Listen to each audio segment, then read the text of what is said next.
In the narrow streets of 19th century London, where the clatter of looms filled the air, a tailor named William Cuffay plied his trade. Born in 1788 to a formerly enslaved African man from St. Kitts and an Englishwoman, Cuffay was small in stature, but formidable in will. Marked as an outsider from birth, what truly set him apart was his defiance. By the 1830s, the Industrial Revolution had turned London into a furnace of industry and inequality. The working poor struggled to survive, and Cuffay, self-educated, sharp-tongued, committed to justice, found his cause. He fought first for better conditions for tailors, then for democracy itself, joining the great movement of his age, Chartism. Chartism demanded what the ruling class feared most: votes for all men, secret ballots, fair representation.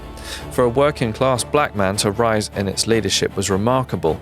For Cuffay, inevitable. In 1842, he was elected to the Chartist National Executive, the only black man in a national political leadership role in Britain at the time. His speeches rang with a craftsman's precision and a fighter's conviction. He denounced aristocratic privilege and urged workers not to beg for crumbs, but to demand the whole loaf of justice. His words were sharpened for the oppressed, not softened for the powerful. The struggle came to a head in 1848, a year of revolution across Europe. In Britain, the Chartists prepared a vast petition for universal male suffrage with millions of signatures.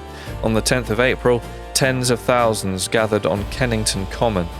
Cuffay stood among the organisers, determined that this peaceful show of unity would force change.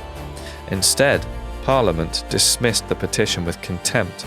For Cuffay, it proved the ruling class would never yield to polite protest alone. That summer, he was accused of conspiring to lead an armed uprising in London. Whether true or not, the authorities made an example of him. Convicted of levying war against the Queen, he was sentenced to transportation for life. In 1849, at 60 years old, Cuffay was shipped to Van Diemen's Land, Tasmania. Many would have fallen silent in exile. Not Cuffay.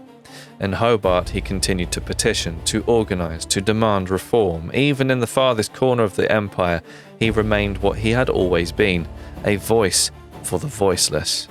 He died there in 1870, far from London's streets. In his time, the establishment dismissed him as a fanatic, a black man in the wrong place. But history knew better. William Cuffay was one of Britain's first prominent black political leaders, a working-class radical who stood unflinching against state repression. The Chartists did not win all their demands in their own lifetimes, but their vision, Cuffay's vision, laid the foundations of democracy as we know it. His life reminds us that the fight for equality is neither swift nor gentle, and those who bear its banners often pay a heavy price.